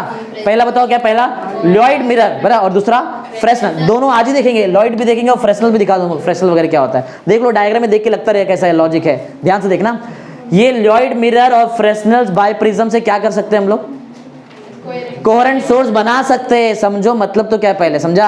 ये दोनों का मतलब क्या है? ये मेथड्स है टू ऑब्टेन कोहेरेंट सोर्स। किधर भी कोहेरेंट सोर्स चाहिए रहेगा, या तो लॉयड मेथड यूज करेंगे या तो क्या यूज करेंगे? फ्रेस्नेल्स बाइप्रिज्म वाला मेथड बराबर। लॉयड याद है, दोनों का नाम याद रहेगा। और कोहेरेंट सोर्स का मतलब याद है, दोनों सोर्स से जो वेव निकला सेम क्या है? फ्रीक्वेंसी सेम है, फेज भी सेम है, फेज डिफरेंस भी सेम है बराबर, फेज डिफरेंस सेम है इंडिपेंडेंट ऑफ टाइम। ठीक है, चालू करते हैं। लॉयड मिरर क्या है पहले एक्सप्लेन करता हूं, फिर पढ़ते। जरा ध्यान से देखो क्या है, देखो यहाँ पे मिरर को सपोर्ट ये दिखा जो ब्लैक कलर का दिया है, जहां पे लाइट लग के पीछे आ रहा है ऐसा कुछ बराबर। ये जो ये दिखाई दे रही है वाला पार्ट, ये है मिरर, वो क्या है? मिरर है, और इसमें उसको सपोर्ट वगैरह दिया रहेगा ऐसा कुछ है, समझा? हाँ, ये है मेन सोर्स। इधर से लाइट निकल रहा है, कहां से लाइट निकल रहा है? ये दिखा रियल सोर्स, यहां से लाइट्स निकल रहा है। क्या हो रहा है वो देखो, एक लाइट निकला ऊपर गया मिरर के पास ना, ऐसा ये दिखाई दे रहा है मिरर के पास ऐसा गया बराबर है। और देखो आगे देखो, ये दूसरा लाइट दिखाई दे रहा है, ये मिरर को लगा बराबर, वो गया रहेगा वहां से रिफ्लेक्ट होकर इधर तो गया। मैं सिर्फ इंसिडेंट की बात कर रहा है, इंसिडेंट बस, और कुछ नहीं। तो इधर गया उससे मतलब नहीं है बराबर, नहीं वैसा कुछ नहीं। पहले बताओ ये स्टार्टिंग का दो तुमको समझाया क्या है? लगा उसमें, और दूसरा भी ऐसा लगा, वो गया रहेगा इधर तो उससे मतलब नहीं अपने को बराबर। आगे ये थर्ड रे ऑफ लाइट दिखाई दे रहा है, ये third ray of light direct लगा क्या उसको? नहीं। पहले नीचे भी एक मिरर रखा है, नीचे क्या है? मिरर, तभी तो नाम दिया है लॉयड मिरर। लॉयड मिरर क्यों बोला इसको? नीचे मिरर है, नीचे भी एक मिरर, ये दिखाई दे रहा है, इधर भी एक मिरर है। बताता हूं उसका मतलब, रीजन क्या है। यहाँ नीचे एक मिरर है और सामने भी एक मिरर है, हमारा मेन काम है वो सामने वाले मिरर पे लाइट भेजने का बराबर। तो जो तीसरा वाला लाइट था वो क्या डायरेक्ट इसके पास गया? नहीं। वो पहले लगा नीचे, दिखाई दे रहा है, और फिर गया ऊपर, समझ में आ रहा है? एक फोर्थ वाला देखो, फोर्थ ये भी किधर लगा बताओ? मिरर पे, नीचे लगा ना पहले मिरर पे, और फिर यहां से रिफ्लेक्ट होकर ऊपर गया। अब मेन पॉइंट आ गया, आप समझो जरा क्या है कोहेरेंट सोर्स। देखो अगर ये दोनों, ये दिखाई दे रहा है, ये बताओ ये दिखाई, ये ब्लू वाला लाइट, ये लाइट, ये दोनों इंसिडेंट लाइट है ये सोर्स का, कि ये दोनों इंसिडेंट, ये रिफ्लेक्टेड लाइट है? रिफ्लेक्टेड है। अगर ये दिखाई दे, ये दिखाई, ये कहां से आया? ये लगा, ये रिफ्लेक्ट हो क्या है ना ऐसा। ये वाला बताओ क्या है? ये भी रिफ्लेक्ट हो क्या है हुआ है।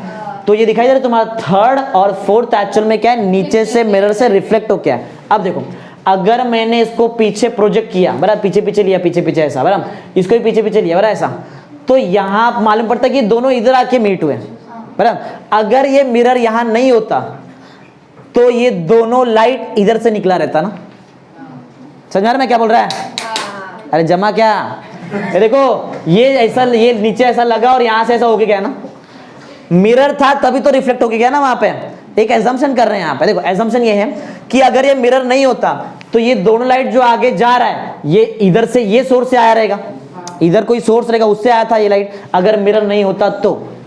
बोलो समझ में आ रहा है? अब जरा एक पॉइंट, अब बहुत इंपॉर्टेंट पॉइंट सुनो, मैं ऐसा क्यों कर रहा है यहाँ पे, ये हटा के ऐसा क्यों इमेजिन कर रहा है? सुनो, दो जो लाइट है, जरूरी नहीं है कि, मतलब मोस्टली तो फ्रीक्वेंसी अलग अलग रहता है।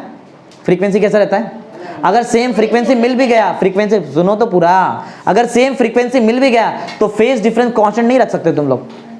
दो पॉइंट से लाइट निकला है, उसका फेज डिफरेंस कांस्टेंट नहीं रख सकते हैं। इसके लिए ये जो दो वे रे दिखाए, दो जो रे यहाँ पे मीट हुआ है, ऐसा हम लोग एज्यूम कर सकते हैं ना कि यहाँ भी कोई तो एक सोर्स था, वर्चुअल। सो याद है जैसे वर्चुअल इमेज बनाते हैं 6th डायग्राम 10th का, याद है एकदम नजदीक आ जाता है एकदम वो, तो उसको पीछे प्रोजेक्ट करते हैं, मिरर के पीछे बनता है इमेज, वर्चुअल, बराबर वैसा लॉजिक है। तो यहाँ पे ये दो रे को मैंने पीछे पीछे से प्रोजेक्ट किया और मालूम पड़ा कि यहाँ पे एक कोई तो सोर्स है, बराबर। ऐसा हम लोग एज्यूम कर रहे हैं कि यहाँ से भी लाइट निकल रहा है, जबकि एक्चुअल में कौन सा सोर्स है वो, वर्चुअल, वहां से लाइट नहीं निकल रहा है, बराबर। हम लोग ऐसा एज्यूम कर रहे हैं कि ये जो दो लाइट है वो कहाँ से निकला है, इधर, क्योंकि मेरे को ये मिरर का तो काम ही नहीं है, मेरा काम तो ये मिरर का था, याद है मेन, मैंने स्टार्टिंग में तुमको ये वाला मिरर बताया था। ये मिरर क्यों रखा है, क्योंकि लाइट एक ही सोर्स से आएगा तो उसका फेज डिफरेंस भी कांस्टेंट रहेगा, और उसका याद है क्या रहेगा, दूसरा फ्रीक्वेंसी भी सेम रहेगा, समझा मैं। अरे एक्चुअल में देखा, प्रैक्टिकली देखा जाए तो इम्पॉसिबल है दो सोर्स से ऐसा लाइट निकलना जिसका फेज डिफरेंस कांस्टेंट है, ऐसा नहीं हो सकता, समझा रहा है। मैं घुमा फिरा के तुमको एक ही सोर्स बताएगा, देखो यहाँ पे, बराबर, लेकिन बोलेंगे दो दो सोर्स, देखो S1 S2 है, इमेजिन करेंगे कि दो दो सोर्स है, क्यों, इसका रीजन सुनो क्या है। रीजन ये है कि एक सोर्स से ही हमेशा कांस्टेंट फेज डिफरेंस का लाइट निकलता है, दो सोर्स से पॉसिबल नहीं है कांस्टेंट फेज डिफरेंस का लाइट निकलना, समझा पॉइंट क्या बोला मैंने, बोलो। हाँ क्या, हाँ हाँ हाँ, ये एक सोर्स से आ रहा है, और ऐसा हम लोग एज्यूम कर रहे हैं कि ये जो दो लाइट है जो रिफ्लेक्ट होकर एक्चुअल में यहाँ से आया था, ऐसा हम लोग एज्यूम कर रहे हैं कि यहाँ से आ रहा है, क्योंकि यहाँ पे इंटरसेक्ट करता है। किसका फ्रीक्वेंसी, तो चारों का सेम है, फ्रीक्वेंसी सबका सेम है, मुझे फेज डिफरेंस सेम कराना था, इसके लिए मैं एज्यूम कर रहा है कि ये इधर एक वर्चुअल सोर्स से आया, जबकि एक्चुअल में यहाँ से नहीं आया, ये आया ऊपर ही है ना, वो जस्ट रिफ्लेक्ट हुआ है। अरे सिंपल सा लॉजिक है, ऐसा नहीं हो सकता है, पॉइंट समझ में आ रहा है। वो घुमा फिरा के हमें बता रहे हैं कि वहां से आया है, एक्चुअल में दो लाइट का अगर फेज डिफरेंस सेम रखने का, फेज डिफरेंस कांस्टेंट रखने का है, तो उसको एक ही सोर्स से निकालना पड़ेगा हमेशा, इधर भी सेम यही रहेगा, समझ लो। ये वर्चुअल समझ में आ रहा है, वर्चुअल क्या बोल रहे हैं, ऐसा इमेजिन कर रहे हैं, ऐसा एक्चुअल में नहीं है, ऐसा हम लोग इमेजिन कर रहे हैं कि जो थर्ड और ये जो फोर्थ रे वो कहां से निकला है, वर्चुअल, जबकि एक्चुअल निकला कहां से, वो रियल ना, यहाँ रियल सोर्स है। ये हम लोग कैसे एज्यूम कर पा रहे हैं, क्योंकि नीचे क्या लगा दिया है, मिरर, मिरर, समझ आ रहा पॉइंट क्या है। फालतूगिरी बंद करो और यहाँ पे ध्यान दो जरा, तुम्हारा लेक्चर ही बंद कर देना चाहिए, ऐसा लगता है कभी कभी, खुद से ही पढ़ लो, फिर ऑलरेडी साल तुम्हारा डुबा दिया है, मैं थोड़ा डुबा देगा तुमको, फिर याद रखना। समझा पॉइंट क्या है, समझा पॉइंट, बोलो। क्या ये दोनों कोहेरेंट सोर्स अभी तुमको लग रहा है, ये दो चारों जो लाइट है, चार लाइट है, क्या उसका फ्रीक्वेंसी सेम है, सेम, क्योंकि एक ही सोर्स से निकाला, एक्चुअल में तो एक ही से निकाला है। क्या चारों लाइट का फेज डिफरेंस भी कांस्टेंट ही है, क्योंकि निकला तो एक ही से, एज्यूम दो कर रहे हैं हम लोग, समझा। ऐसा पॉसिबल नहीं है कि तुम लोग दो पॉइंट से सेम मतलब कांस्टेंट फेज डिफरेंस का लाइट निकालें, ऐसा पॉसिबल नहीं है। पहले बताया था, लेवल बहुत जबरदस्त है, ध्यान देंगे तो ही समझ में आएगा। ये दोनों कैसा सोर्स है बताओ, कोहेरेंट, समझा कैसा है। कोहेरेंट में तुमको इमेजिन करना पड़ेगा एटलीस्ट एक तो तुम्हारा वर्चुअल है, दो दो भी वर्चुअल हो सकता है, देखो यहाँ पे दो दो वर्चुअल रहेगा, ये समझो तो ही तुमको इधर का समझेगा, देखो ये और कॉम्प्लिकेटेड है, समझा। चलो पॉइंट पढ़ते, समझा लॉजिक क्या है। हम लोग दूसरे को वर्चुअल क्यों इमेजिन कर पा रहे हैं, क्योंकि नीचे क्या रखा है, मिरर, इसका नाम दिया लॉयड मिरर, बराबर। पढ़ो पॉइंट पढ़ो, जल्दी पढ़ो, क्या है, this is extremely used device, ज्यादा करके ये यूज किया जाता है, बराबर। The light from the source is made to fall on the grazing क्यों है, देखो ऐसा नीचे रगड़ के जा रहा है लाइट ना, ऐसा ऊपर और नीचे लग के जा रहा है ना, ऐसा, हाँ, is made to fall at grazing angle on a plane mirror, जो नीचे रखा है plane mirror as shown in the figure, जो इसकी यहाँ पे ग्रेजिंग हो रहा है लाइट का, बराबर। आगे लाइट पढ़ो, light partially falls directly on the screen, direct partially क्यों, दो डायरेक्ट लगा और दो इनडायरेक्ट लगा ना, पार्शियली आधा लगा ना, मतलब समझ में आ रहा है। अरे देखो ना, स्टार्टिंग का दो डायरेक्ट लगा वहां पे जाके, और जो थर्ड है और फोर्थ है वो नीचे मिरर पे लगने के बाद वहां पे जाकर लगा ना, तो पार्शियली बोलेंगे, पार्शियली रिफ्लेक्शन हो रहा है। आगे आगे बढ़ो, and some light falls after reflection, the reflected light appears to, दिख रहा है ये दिख रहा है, ये the reflected light appears to come from, कौन से सोर्स से आ रहा है, वर्चुअल सोर्स से आ रहा है, which are derived from a, ये दिखाई दे रहा है, क्लियर बोला भी है, वर्चुअल सोर्स बोल रहे हैं, लेकिन डिराइव कहां से हुआ है, single source, and hence are coherent. Coherent के लिए याद रखो, तुम्हारा जो दो लाइट, दो रे ऑफ लाइट रहेगा, उसको सिंगल सोर्स से निकलने का है। इधर में सिंगल सोर्स है, तुमको दो कोहेरेंट सोर्स बताएगा।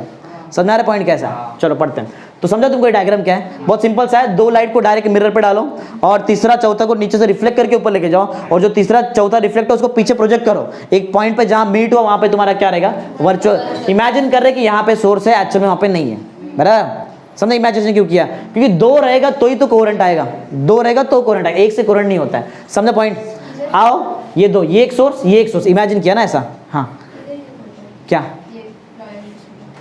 आगे पढ़ाऊंगा, डायफ्रैक्शन वगैरह तो यूज होगा, इंटरफेरेंस डायफ्रैक्शन, इधर ये डायरेक्ट ये लगाएंगे फ्रेस्नेल का, जो भी सिस्टम रहेगा पहले फ्रेस्नेल, नहीं तो ये पहले ये लगेगा, उसके बाद ही आगे एक्सपेरिमेंट होता है, ऐसा। चलो पढ़ते हैं फ्रेस्नेल का बाइप्रिज्म। इससे बोलो क्या क्या बनाने वाले हम लोग? Coherent source. इससे भी कोहेरेंट सोर्स बने। कैसे, जरा इधर ध्यान से समझो। तुमको लगता रहेगा ये एकदम स्ट्रेट है, ये स्ट्रेट नहीं। अगर ध्यान से देखेंगे ना, देखो थोड़ा सा बेंड है। इधर हम लोग ने दो प्रिज्म को लगाया, प्रिज्म वाला प्रिज्म, बराबर, प्रिज्म लगाया। प्रिज्म का जो रिफ्रैक्टिंग एंगल है वो बहुत छोटा है, वो 30 मिनट से 1 डिग्री तक का है। एमसीक्यू में आता है, बराबर। ये इसका नाम फ्रेस्नेल्स बाइप्रिज्म क्यों बोला मालूम है? ये जो चीज है ना, ये दो प्रिज्म से मिलके बना है, बराबर। हाँ, बाइप्रिज्म इसके लिए बोलते हैं। और दोनों का बताओ रिफ्रैक्टिंग एंगल बहुत कम रहे, कितना? 30 मिनट से लेके 1 डिग्री तक का रिफ्रैक्टिंग एंगल। देखो तो लिखा है joint eight there base, base पे जॉइंट कर दिया और ऊपर ऐसा कर दिया, बराबर, और थोड़ा ऐसा आ जाता है, एकदम फ्लैट जैसा आ जाता है। तो ये दो प्रिज्म, इसके लिए इसको बोलते हैं बाइप्रिज्म। अब देखो क्या हुआ है, देखो बाइप्रिज्म है, इसके बराबर एकदम ये दिखा, यहाँ पे ये दिखा, ये दो पार्ट, इसको बोलते हैं स्लिट्स। क्या बोलते हैं इसको? स्लिट्स। स्लिट्स स्लिट्स करता क्या है? जो भी लाइट आएगा जितना चाहिए उतने ही आगे भेजेगा, बाकी ब्लॉक कर देगा, बराबर। एस दिखाई दे रहा है, एस, ये एस है सोर्स ऑफ लाइट, वहां से लाइट निकलेगा। देखो बराबर एस स्लिट्स के बीच में एकदम दिखाई दे रहा है क्या? दो स्लिट के बीच में क्या है? एस। हाँ, एस से लाइट निकलने वाला है, बराबर। और जैसे ही एस से लाइट निकला, एस क्या करेगा? पीछे लाइट नहीं भेजेगा, पीछे पढ़ा ना यहाँ पे, इनफेक्टिव, पीछे नहीं देगा हमारे लिए, बराबर। जो भी रहेगा देखो सब आगे के जा रहा है। ये स्लिट्स क्यों लगा? देखो स्लिट का जो शेप देखो कैसा है, देखो ना ऐसा शेप, देखो शेप क्या करता है? लाइट को आगे भेजेगा, बस पीछे नहीं आने देगा लाइट को। तो कितना रे निकला? देखो यहाँ पे ऊपर देखो कितना रे निकला है, 3। जरा ध्यान से देखो क्या हो रहा है, फिर से तुमको प्रोजेक्ट करना पड़ेगा पीछे। जो फर्स्ट रे निकला, या फिर ऊपर वाला पकड़ो, जो ऊपर वाला फर्स्ट रे वो इधर स्ट्राइक किया और कहाँ गया? मिरर या फिर स्क्रीन पे गया, देख रहे समझ में आ रहा है? यहाँ पे गया। सेकेंड रे को देखो, वो इधर स्ट्राइक किया और कहाँ पे गया? स्क्रीन पे। थर्ड रे भी देखो वैसे स्ट्राइक किया, कहाँ? नीचे आ गया, ऐसा स्क्रीन पे गया। ये स्क्रीन ही है ना, मतलब मिरर है वहाँ पे, और क्या है? समझा? समझा? 3 ऊपर क्या हुआ है, सेम ऐसे ही नीचे भी होता है 3। देखो ये जो यहाँ पे, ये इधर का फर्स्ट है, स्ट्राइक किया, स्क्रीन पे गया, ये भी स्ट्राइक करके स्क्रीन पे, ये भी स्ट्राइक करके। बोलने का मतलब है जितना यहाँ पे ऐसा एंगल पे रहेगा ना, उतना ज़्यादा बेंड करो यहाँ पे। देखो ना, फर्स्ट थोड़ा ही बेंड हुआ, सेकंड ज़्यादा बेंड हो गया, थर्ड देखो कुछ ज़्यादा ही बेंड हो गया, अब बेंडिंग ज़्यादा हो रहा है। फिर ये फर्स्ट है, ज़्यादा कुछ बेंड नहीं हुआ, सेकंड थोड़ा सा बेंड हो गया, देखो थर्ड कुछ ज़्यादा बेंड हो गया। समझ में आया? ऐसा कुछ है। अब ज़रा ध्यान से देखो, हाँ हाँ, ये प्रिज्म है। ऐसा जरूरी नहीं, हम लोग मेन RYB लेते हैं ना, RYB जो वाई रहता है मिडल में लेते हैं, मिडल। अपन लास्ट में तुमको डिस्पर्सिव पावर पढ़ाते टाइम ही बताया था ना, 3 ही लेते थे, याद है? 3 ना कराया, ऐसा क्या? 7 रहता है, लेकिन जो मेन हम लोग देख रहे हैं ना वहाँ पे 3 ही, RY बीच में एकदम और B सबसे नीचे। नहीं नहीं नहीं, ऐसा नहीं है। ये जो एक ही लाइट है ना, ऐसा हमेशा थोड़ी, अभी समझो ये मोनोक्रोमैटिक लाइट रहेगा तो मोनो एक ही रहेगा तो एक ही देगा ना, फिर व्हाइट रहेगा तो साथ मिलेगा अपने को। या इमेजिन करो ये मोनोक्रोमैटिक लाइट है तुम्हारा, मोनोक्रोमैटिक लाइट एक ही कलर, समझो रेड कलर का लाइट है, रेड कलर का 3 वेव है, 3 ही रेड कलर का मिलेगा, फिर ऐसा ना, ऐसा। देखो ध्यान दो, ये देखो बहुत इंपॉर्टेंट पॉइंट, इधर देखो, फर्स्ट वाले को पीछे प्रोजेक्ट करो, देखो यहाँ पे, सेकंड वाले को पीछे, रिफ्लेक्टेड रे को ही हमेशा प्रोजेक्ट किया ना पीछे, यहाँ पे भी, हाँ ये देखो यहाँ पे, ये सेकंड और तीसरा, ये तीनों को पीछे प्रोजेक्ट किया और तुमको मिल गया यहाँ पे एक सोर्स। बराबर, यहाँ पे रिफ्लेक्शन पॉसिबल नहीं क्योंकि प्रिज्म ना रिफ्रैक्शन हो जाता है, अच्छा में डिस्पर्शन हो जाता है। बराबर, ये एक मिला कोहेरेंट सोर्स। ऐसा ही सेम नीचे भी देखो, ये दिखाई दे रहा है, नीचे भी एक बताया था, कोहेरेंट सोर्स 2 होता है, एक रियल और एक बताया था एटलीस्ट एक वर्चुअल, याद है थोड़ी देर पहले बोला मैंने तुमको, एटलीस्ट एक वर्चुअल, एटलीस्ट 2 वर्चुअल भी तो हो सकता है, समझा? यहाँ पे दोनों सोर्स तुम्हारा कैसा है? वर्चुअल। ऐसा लग रहा है कि यहाँ से देखो, एक्चुअल में लाइट तो ऐसे निकला, लेकिन देखने पे लगता है कि ये 2 यहाँ से निकला है। बराबर, इसके लिए दोनों वर्चुअल है और दोनों कैसा है? कोहेरेंट। अब देखो बताओ, ये जितना भी रेस है सबका फ्रीक्वेंसी सेम रहेगा? क्यों? निकला तो एक ही से। क्या सबका फेज डिफरेंस कांस्टेंट रहेगा? क्योंकि निकला तो एक ही से, लग रहा है 2 है बस, समझा? निकला तो एक ही से, समझा? पॉइंट क्या है बोलो, क्लियर? हाँ हाँ, कोहेरेंट मतलब वर्चुअल, एटलीस्ट एक वर्चुअल, ऐसा 2 भी आ सकता है, समझा? बोलो फ्रेस्नेल का आगे जितना भी आगे और डिफिकल्ट एक्सपेरिमेंट्स हैं, हर एक्सपेरिमेंट में पीछे में फ्रेस्नेल लगाएगा, या तो ये, हाँ सुपरपोजिशन, क्या? हाँ ये इधर देखो, एक पॉइंट और, इधर देखो, ये रीजन दिखाई दे रहा है यहाँ पे, इधर देखो, इसमें क्या हुआ है? ऊपर का लाइट और नीचे का लाइट दोनों मिक्स हो गया, तो यहाँ पे इंटरफेरेंस पैटर्न तुमको देखने मिलेगा, कंस्ट्रक्टिव डिस्ट्रक्टिव, ज्यादा ब्राइट, अरे बताया ना लाइट में एक ज्यादा इंटरफेरेंस पैटर्न मतलब क्या है? एक बहुत ब्राइट रहेगा, एक डार्क रहेगा, एक ब्राइट रहेगा, डार्क रहेगा, ऐसा। इसको बोलते हैं फ्रिंजेस भी बोलते हैं, इसको सुपरपोजिशन रीजन है, ये रीजन मतलब यहाँ पे होगा इंटरफेरेंस। बराबर, फ्रिंजेस बोलते हैं, फ्रिंजेस मतलब क्या है? एक इंटरफेरेंस हुआ कंस्ट्रक्टिव, एक डिस्ट्रक्टिव, फिर कंस्ट्रक्टिव, फिर डिस्ट्रक्टिव, ऐसा। तो पूरा पैटर्न मिलेगा तुमको यहाँ पे, ऐसा, उसको बोलेंगे सुपरपोजिशन रीजन। यहाँ पे वेव सुपरपोजिशन, यहाँ हो सकता है सुपर इम्पोज, वेव जहाँ कट करता है ना, जहाँ पे कट करेगा वहां पे होता है सुपरपोजिशन ना, दो रेस ने यहाँ पे इधर क्या ना, समझा? तो यहाँ पे बोलो समझा है क्या क्या पढ़ा है तुमको? इधर सबसे मेन ये है कोहेरेंट सोर्स, सबसे मेन है। कल से बाद जितना भी डेरिवेशन रहेगा सब जगह कोहेरेंट सोर्स लगेगा। कोहेरेंट सोर्स समझा क्या है? मोस्टली मैं ज्यादा करके फ्रेशनल यूज करूंगा, ये भी आ सकता है कोई डेरिवेशन में, ये भी आ सकता है, ये भी लगा सकते हैं। समझा मतलब क्या दोनों का? बताओ कोहेरेंट सोर्स से जो लाइट निकलता है, बहुत ही फेमस क्वेश्चन है कोहेरेंट सोर्स का, इसका एग्जाम में भी आता है। कोहेरेंट सोर्स से जो लाइट निकला उसका फेज डिफरेंस कांस्टेंट, बराबर, इंडिपेंडेंट ऑफ टाइम, और दोनों का जो भी रहेगा लाइट उसका फ्रीक्वेंसी सेम, यही मतलब है। और ये समझा ये आया किधर से ये। और एक और चीज याद रखना, जो अकल के एक्सपेरिमेंट में लगेगा, स्क्रीन दिखा रहा है, स्क्रीन मतलब जो मिरर रहेगा, जो भी रहेगा स्क्रीन रहेगा, स्क्रीन और जो तुम्हारा सोर्स है ना, सोर्स वर्चुअल सोर्स जो भी रहेगा उधर वही उसकी लाइन में तो ये है ना, दोनों के बीच का डिस्टेंस रहता है कैपिटल डी। कितना रहेगा? ये कल के डेरिवेशन में आएगा, बराबर, कैपिटल डी रहता है। और दो कोहेरेंट सोर्स के बीच का डिस्टेंस स्मॉल डी, याद रहेगा, याद रखो ये चीज, ये तो बहुत इंपॉर्टेंट है बराबर। दो कोहेरेंट सोर्स के बीच का डिस्टेंस, क्योंकि कल का एक्सपेरिमेंट बड़ा बड़ा आएगा, ये सिर्फ छोटा सा रहेगा, इसके आगे कम से कम 3 कॉलम ज्वाइन करो ना तो इतना बड़ा एक्सपेरिमेंट बनेगा वहां पे, ऐसा इतना बड़ा एक्सपेरिमेंट रहेगा। तो S1 S2 के बीच का डिस्टेंस स्मॉल डी, स्क्रीन से लेके सोर्स तक का डिस्टेंस कैपिटल डी, याद रखो ये चीज। समझा क्या क्या पढ़ाया तुमको? देखो एक बार रिवाइज मारते, देखो हाइजेंस प्रिंसिपल पढ़ाया तुमको सबसे पहले।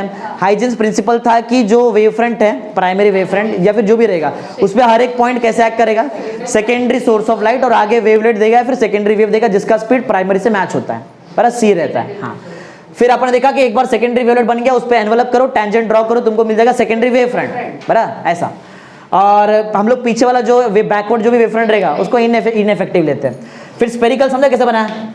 स्पेरिकल में पी क्यू आर क्या था बताओ तुम्हारा?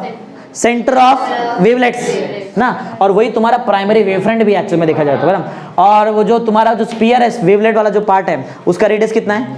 CT था, ये सब याद रखो, ऐसा MCQ में वगैरह में आता है। और वेवलेट पे अगर हम लोगों ने स्मॉल स्मॉल टेंजेंट बनाया या फिर एनवेलप कर दिया तो सेकेंडरी वेवफ्रंट, बराबर। सेकेंडरी वेवफ्रंट और प्राइमरी वेवफ्रंट का स्पीड अलग अलग है, सेम सेम कि दोनों लाइट है, बराबर, सेम ऐसे अपने प्लेन में किया। इसमें लाइट्स कैसा होना चाहिए बताओ? डाइवर्जिंग, बराबर। सोर्स किधर होना चाहिए? नजदीक होना चाहिए, देखो नजदीक है तो सोर्स एकदम नजदीक लिखा है। ये केस में लाइट कैसा रहेगा? पैरेलल, और सोर्स किधर रहेगा? इनफाइनाइट डिस्टेंस, बराबर, तो प्लेन वेवफ्रंट बनता है, बराबर। ये भी तो उसके जैसा ही है। फिर तुमको यहाँ पे रिफ्लेक्शन बताया तुमको मैंने, बराबर, वेवफ्रंट आया और लग के ऐसा निकल गया। सबसे मेन पॉइंट याद है, ये जितने टाइम में A' से B आएगा उतने ही टाइम में यहाँ से A से B' जाएगा, दोनों का डिस्टेंस कितना होता है? CT रहता है, सेम रहता है ना, ये समझा ना लॉजिक क्या। और कौन सा टेस्ट लगाते हैं? SC टेस्ट लगा, वो लिखने की जरूरत नहीं है वहाँ पे, वो दिया भी नहीं है, वो मैंने तुमको बताने के टाइम बताया खाली, बस ऐसा कैसा समझा। वो तुम्हारे साथ तो ये भी नहीं दिया कि CAC डायरेक्ट, ये डायरेक्ट लिख दिया उन लोग को, ऐसा लगता है तुमको आता है ना, CAST पढ़ा है ना 10th में। हाँ, समझा ना कैसा है? रिफ्लेक्शन में तुमको प्रूफ करने का है I = R, बराबर, बहुत सिंपल लॉजिक लगाया। नीचे का AB कॉमन साइड था, ऊपर का 90 डिग्री कॉमन एंगल हो गया, मतलब ईच एंगल 90 हो गया। और एक याद है ऐसा दोनों टाइम वाला CT वाला टाइम हो गया, तो दो साइड एक एंगल से टेस्ट लगा के क्या बता दिया? सिमिलर से CAST लगा और I = R प्रूफ। और 3 लॉ लास्ट में लिखना पड़ता है तुमको, ये रूल्स ऐसा। फिर इंटरफेरेंस बताया, इंटरफेरेंस का मतलब याद है क्या मतलब? किसमें चेंज, किसमें मॉडिफिकेशन? इंटेंसिटी ऑफ लाइट, कुछ जगह पे ज्यादा रहेगा, कुछ जगह पे कम रहेगा। एग्जांपल क्या है? वो सोप बबल का एग्जांपल याद रखो, लाइट का। और दूसरा क्या है? वो ऑयल गिरता है जब पानी में, हो रहा है ऐसा, तो वो टाइम पे ऐसा कलर्स आता है। कंस्ट्रक्टिव याद है? कंस्ट्रक्टिव इंटरफेरेंस में एक पॉइंट पे क्या होता है? 2 क्रस्ट या तो 2 ट्रफ, बराबर। डिस्ट्रक्टिव में क्या होता है? 1 क्रस्ट 1 ट्रफ। फिर कोहेरेंट सोर्स बताया तुमको, कोहेरेंट सोर्स, बराबर, ये तो बहुत इंपॉर्टेंट था। कोहेरेंट सोर्स में जो भी लाइट निकलेगा वो कैसा होना चाहिए? उसका फ्रीक्वेंसी सेम और उनके बीच में फेज डिफरेंस कांस्टेंट। और ऐसा हम लोग सिर्फ प्रैक्टिकली ऐसा निकाल सकते हैं, प्रैक्टिकली ऐसा किया जा सकता है। एक पॉइंट लेके तो वो एक ही सोर्स हो जाएगा ना, कोहेरेंट के लिए कम से कम 2 चाहिए रहता है, समझा? सोचो ना, मैं याद है मैंने 2 स्टोन क्यों डाला था? इंटरफेरेंस पैटर्न देखने के लिए 2 लगता है सोर्स, बराबर। इसके लिए है 1 लेकिन लगेगा 2 सोर्स जैसा, समझा? अरे एक सोर्स से भी देखो यहाँ पे इंटरफेरेंस पैटर्न बना ना। और याद है इंटरफेरेंस और वो पैटर्न कैसे बनता है? 2 गिरना चाहिए ना। अरे 2 स्टोन डाला था याद है, तो 2 S1 S2, इधर भी देखो एक रियल और एक वर्चुअल, समझा लॉजिक क्या है? ऐसा रहता है। हाँ, दोनों में या तो यहाँ पे कंस्ट्रक्टिव इंटरफेरेंस रहेगा तो डिस्ट्रक्टिव, दोनों अल्टरनेट भी रहता है, उसको फ्रिंजेस बोलते हैं, बराबर। हाँ, तो कौन सा 2 मेथड था बताओ जिससे हम लोग ऐसा अचीव कर सकते हैं? लॉयड मिरर और दूसरा फ्रेस्नेल्स बाय प्रिज्म। याद है क्यों? क्योंकि वहां पे 2 प्रिज्म यूज किया है, बराबर। 2 प्रिज्म है, सबसे कम रिफ्रैक्टिव एंगल की ज्यादा है, कम है 30 मिनट से लेके 1 डिग्री का है। समझना क्या चाहिए, पढ़ा नहीं था, एक बार जरा फटाफट पढ़ लो, कंप्लीट करो जल्दी। कैसा? A biprism is a prism with vertex angle nearly देखो 180 डिग्री का लग रहा है ना, देखो 180 डिग्री लग रहा है। It can be considered to be made up of 2 prism, 2 prism बना with very small refracting angle, याद है तुमको 30 मिनट से लेके 1 डिग्री, और उनका बेस को ज्वाइन कर दिया ना यहाँ पे। अरे एक प्रिज्म यहाँ पे, एक प्रिज्म यहाँ पे, दोनों का बेस को ज्वाइन कर दिया ऐसा, बना आगे। Arrange the refracting edge of the biprism, बराबर, is kept parallel to the slit. ये जो रिफ्रैक्टिंग एज है इसको स्लिट के, ये बता ना, इसको स्लिट बोलते हैं, इसके पैरेलल रखा है ना उसको। हाँ आगे। मोनोक्रोमैटिक, देखो इधर आ गया ना, मोनोक्रोमैटिक लगे यूज किया। Monochromatic light of source S, source is made to pass through the narrow slit, बराबर, थोड़ा जो जगह है उसके बीच में, S as shown in the figure. ये भी पढ़ लो, लास्ट का खत्म करते हैं। The 2 half of the biprism, 2 half दिख रहे, बाइप्रिज्म का 2 half, 2 half of the biprism forms virtual, देखो ये दोनों वर्चुअल है ना, पहले बता दोनों वर्चुअल इमेज है, S1 S2 this are coherent, मालूम है क्योंकि फ्रीक्वेंसी सेम है और दोनों के बीच का फेज डिफरेंस कांस्टेंट है, बराबर। कहाँ गया है, obtained from the single secondary source, एक ही सोर्स से मिला है, अरे एक ही सोर्स से मिला है। The 2 waves coming from S1 and S2 interferes and forms interferes fringes, यहाँ पे interfering fringes बता दूँ क्या होता है fringes, alternating dark and bright band, मिलेगा तुमको आगे बताऊंगा, कल रहेगा बराबर। fringes मतलब इंटरफेरेंस, एक बार कंस्ट्रक्टिव डिस्ट्रक्टिव ऐसा है, समझा? बोलो क्या क्या पड़ता है, याद है आज जो पढ़ाया ना, सबसे मेन ये कोहेरेंट याद रखना और ये याद रखना है कैसे कैसे हुआ है। कल के एक्सपेरिमेंट में यही लगेगा, स्टार्टिंग के क्वेश्चन इससे ही होएगा, समझा? जरूर निकल बताता हूँ कैसे, bright dark, bright dark, dark मतलब अंधेरा, ब्राइट मतलब दिखेगा कुछ तो ऐसा।